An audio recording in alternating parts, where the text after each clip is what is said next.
बिस्मिल्लाहिर्रहमानिर्रहीम। हज़रत इब्न अब्बास की नसीहत। वहाब बिन मुबैया कहते हैं कि हज़रत अब्दुल्ला बिन अब्बास की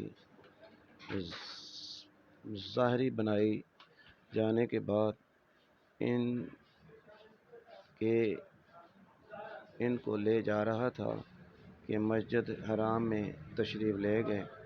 वहाँ पहुंचकर एक मजमे से कुछ झगड़े की आवाज़ आ रही थी। फरमाया, मुझे इस मजमे की तरफ ले चलो। मैं इस तरफ ले गया।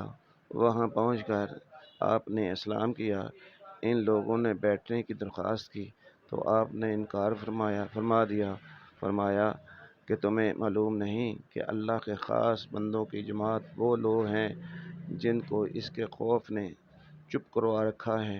हालांकि ना वो आजिर हैं और ना गूंगे, बल्कि फसीही लोग हैं, बोलने वाले हैं, समझदार हैं, मगर अल्लाह की बड़ाई के ज़िक्र ने इनके अक्लों को उड़ा रखा है।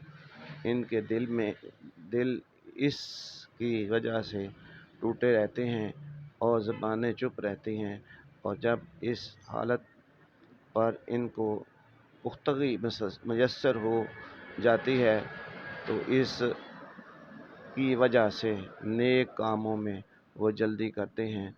तुम लोग इनसे कहो कि हट गए। वह कहते हैं कि इसके बाद मैंने दो आदमियों को भी एक जगह जमा नहीं देखा। फिर हज़रत इब्न अब्बास अल्लाह के खौफ से इस कदर रोते थे कि चेहरे पर आंसुओं के हर वक्त बहने से दो नालियां सी बन गई थी।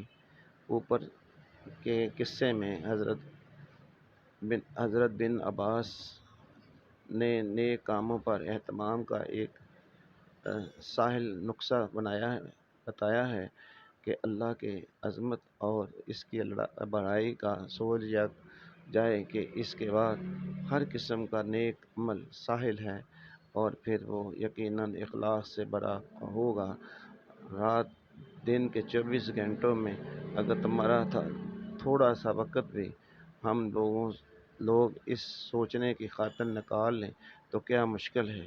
प्यारे साथियों, अस्सलामु अलैकुम वरहमतुल्लाह। उम्मीद है कि आप खैरियत से होंगे। अल्लाह पाक आपको अपनी हिफ्ज़-ओ-अमान में रखे। आमीन या रब्बुल आलमीन। साथियों, अगर आपको मेरी ये वीडियो पसंद आई है तो प्लीज़ मेरे इस चैनल अल्लाह से मोहब्बत को सब्सक्राइब कर दें और इसको एंड तक देखें और सुनें भी ज़रूर। बहुत शुक्रिया।